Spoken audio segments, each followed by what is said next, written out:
हरदम हमारा प्रयास रहा है कि निष्पक्ष को दिखाएं। सर वो तो कांग्रेस सरकार शुरू से दे रही है सब चीज़ में, सब सुविधाओं उनके लिए। मैं कांग्रेस पार्टी को फिर विश्वास दिलाता हूं कि गंगापुर सीट बहुत अच्छी तादाद में जीत होगी। और तो इस बार क्या लग रहा है, जैसे कांग्रेस पार्टी से भी कैंडिडेट है, इस बार क्या समीकरण है अकॉर्डिंग टू यू?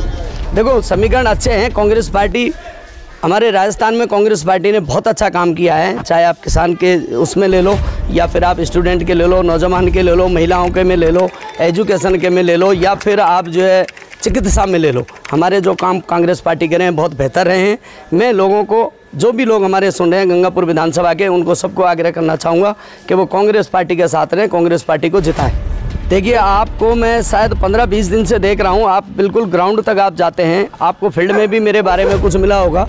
अब तुम नज़र से नज़र मिलाते तो बात करते ना मुस्कुराते तो, तुम नज़र से नज़र मिलाते तो बात करते ना मुस्कुराते तो, इख्तिलाफात होते रहते हैं, आना जाना था आते जाते तो, और दोस्ती में अना नहीं चलती, खुद ना आते कभी बुलाते तो। गंगापुर सिटी विधानसभा आज उरूज पर है। यहाँ की सियासत और हर कैंडिडेट अपना अपना एक सियासी मुस्तकबिल तलाश कर रहा है, लेकिन उन्हीं के बीच यहाँ की एक जानी पहचानी हस्ती, जानी पहचानी शख्सियत मोहम्मद इस्माइल खान, जो हमारे बराबर में है, जिन्होंने पिछले एक हफ्ते से चुप्पी, एक सियासी चुप्पी साधे हुए थी, लेकिन आज एन एक्सप्रेस उनकी गली में, उनके महल्ले में, उनके दरवाजे पे पहुंचा है और जानने की कोशिश कर रहा है कि उन्होंने पिछले 7 दिनों से ये सियासी चुप्पी क्यों बनाए हुए हैं और इसकी वजह क्या है। चूँकि यहाँ का हर एक कैंडिडेट इस उम्मीद पर है कि इस्माइल खान बोले वो किसको सपोर्ट कर रहे हैं। इस्माइल खान साहब वेलकम, आपने पिछले 7 दिनों से अपने आप को आइसोलेशन में रखा हुआ है, क्या वजह है इसकी? देखिए मैं आपके चैनल को बहुत बहुत धन्यवाद देता हूं कि आपने मेरे बारे में सोचा और मेरे पास आप मेरे से जानकारी लेने के लिए मेरे पास उपस्थित हुए। मैं आपके चैनल को बहुत बहुत धन्यवाद देना चाहता हूं। आपको और जनता को मैं बताना चाहूँगा कि 5 तारीख को हमारा एक प्लान हुआ था कि गंगापुर सिटी में हमारी इतनी बड़ी तादाद है, हमें भी चुनाव लड़ना चाहिए। हमारे कुछ मौजूद लोगों को साथ में लेकर हम बैठे, उससे हमें मालूम हुआ कि वाकई हमें 50,000 वोट और 60,000 वोट जब हमारे हैं तो हमें चुनाव लड़ना चाहिए। पिछले टाइम हमने 2018 में भरपूर तरीके से हमने टिकट मांगा था, हमें पार्टी ने टिकट नहीं दिया तो हम घर बैठ गए।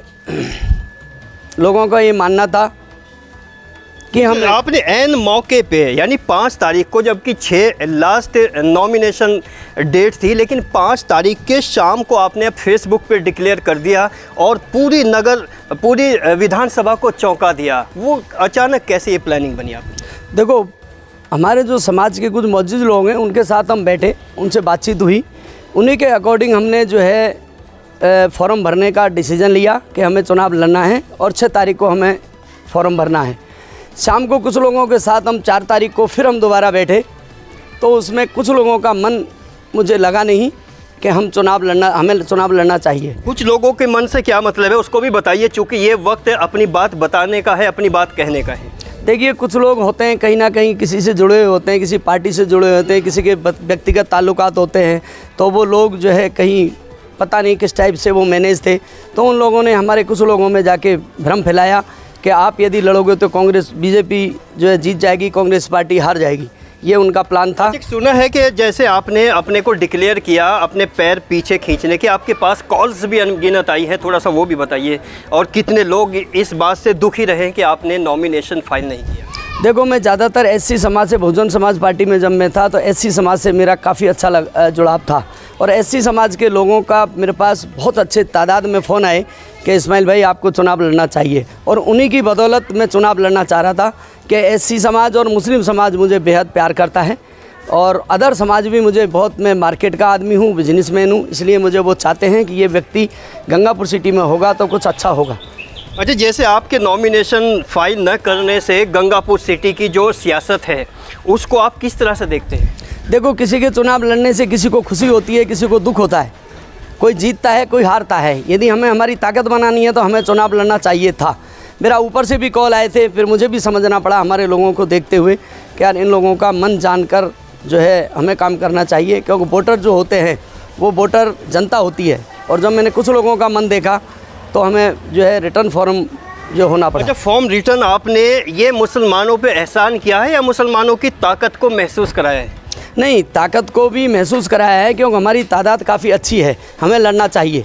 और लड़ने का रीज़न हमारा ये है कि हम काफ़ी टाइम पहले से मैं राजनीति में सक्रिय हूँ और मैं प्रयासरत भी हूँ। पिछले टाइम भी 2018 में हमने चुनाव का कोशिश की थी, तो पटेल साहब जो हैं, अहमद पटेल साहब ने हमें समझाया और हमें बिठा दिया। उन्होंने कहा कि इस्माइल भाई आप अपना काम करिए, पार्टी का काम करिए, कोई दिक्कत नहीं, हम आपके साथ हैं। पार्टी का काम करिए? कौन सी पार्टी का? कांग्रेस पार्टी का। कांग्रेस पार्टी का। आज एक 40 से 50 हज़ार मुसलमानों को लेकर इस्माइल खान का रुझान इस सियासत की कौन सी बुनियाद रखने का है? देखिए, मैं आपको बताना चाहता हूं कि पार्टी, हम कांग्रेस पार्टी के हैं, मैं कांग्रेस पार्टी को फिर विश्वास दिलाता हूं तो बहुत अच्छी तादाद में जीत होगी। और तो इस बार क्या लग रहा है, जैसे कांग्रेस पार्टी से भी कैंडिडेट है, इस बार क्या समीकरण है अकॉर्डिंग टू यू? देखो, समीकरण अच्छे हैं। कांग्रेस पार्टी, हमारे राजस्थान में कांग्रेस पार्टी ने बहुत अच्छा काम किया है, चाहे आप किसान के उसमें ले लो या फिर आप स्टूडेंट के ले लो, नौजवान के ले लो, महिलाओं के में ले लो, एजुकेशन के में ले लो, या फिर आप जो है चिकित्सा में ले लो। हमारे जो काम कांग्रेस पार्टी कर रहे हैं बहुत बेहतर रहे हैं। मैं लोगों को, जो भी लोग हमारे सुन रहे हैं गंगापुर विधानसभा के, उनको सबको आग्रह करना चाहूँगा कि वो कांग्रेस पार्टी के साथ रहें, कांग्रेस पार्टी को जिताएं। और ये जाने पहचाने एक चेहरा है। एक लास्ट सवाल और हम करना चाहेंगे इस्माइल खान साहब, जैसा कि कुछ चंद मुसलमानों को छोड़कर आपको जितने दीगर मुसलमान हैं वो बहुत तहे दिल से चाहते हैं, वो चंद मुसलमान, उनके बारे में क्या कहेंगे जो कहीं ना कहीं आपको डिस्कनेक्ट करने की कोशिश करते हैं? देखिए, आपको मैं शायद 15-20 दिन से देख रहा हूँ, आप बिल्कुल ग्राउंड तक आप जाते हैं, आपको फील्ड में भी मेरे बारे में कुछ मिला होगा। अब कुछ लोग जो है हर बिरादरी में, हर समाज में कहीं ना कहीं 19-20 बातें करने वाले होते हैं, बाकी उनके चक्कर में हम यदि पूरे समाज को खो दें वो अच्छी बात नहीं है। समाज मुझे चाहता है, मुझे मेरे काम से पसंद है, समाज को मेरा काम पसंद है। और मैं समाज की बात नहीं कर रहा हूँ, मैं जो जितने भी व्यापारी वर्ग हैं या सभी समाज हैं, मैं सभी को जो है बहुत अच्छे उनको धन्यवाद देता हूँ कि वो मेरे प्रति अच्छी सोच रखते हैं। आगे की सियासी रणनीति क्या है? आगे की सियासी रणनीति हमारी ये है कि हम कांग्रेस पार्टी को जिताएंगे, राजस्थान में कांग्रेस की सरकार बनेगी और गंगापुर सिटी से भी हम प्रयास करेंगे कांग्रेस पार्टी यहाँ से जीते। और वास्तव में जो दिल में होता है ज़बान पे आ ही जाता है। कुछ अपने ऐसे रूठे हुए होते हैं जिनको मनाना बहुत ज़रूरी होता है, और एन एक्सप्रेस ख़ास तौर से उन लोगों के लिए अपील करता है जो इस अहमियत को नहीं समझ पाए, जो इस्माइल खान के दिल के एक दर्द को महसूस नहीं कर पाए। और उन्होंने, हो सकता है कुछ लोगों ने उन्हें सिर्फ कॉन्टैक्ट करने की कोशिश की हो, सिर्फ कॉल करने की कोशिश की हो, लेकिन कॉल करना एकमात्र सलूशन नहीं होता, क्योंकि कॉल जो है ना वर्चुअल कॉन्टैक्ट होता है, वर्चुअल रिलेशनशिप होती है, एक ऐसा रिश्ता होता है जो गहराइयों तक नहीं जाता। लेकिन अगर अपने किसी आदमी को मनाने के लिए, अपने किसी भाई को मनाने के लिए, अपने किसी साथी को मनाने के लिए उसके कंधे पे हाथ रखकर, उसकी आंखों में आंखें डालकर, फिजिकली उसके आसपास बैठकर उससे बात की जाए तो मन मुटाव दूर होता है। और नवाज़ देवबंदी साहब का एक शेर याद आ रहा है, उसी पर हम बात एंड करना चाहते हैं। तुम नज़र से नज़र मिलाते तो बात करते ना मुस्कुराते तो, तुम नज़र से नज़र मिलाते तो बात करते ना मुस्कुराते तो, इख्तिलाफात होते रहते हैं, आना जाना था आते जाते तो, और दोस्ती में अना नहीं चलती, खुद ना आते कभी बुलाते तो। इसी के साथ आप हमारी इस रिपोर्ट पर कमेंट सेक्शन में अपनी राय ज़रूर दीजिए। बने रहिए एन एक्सप्रेस के साथ।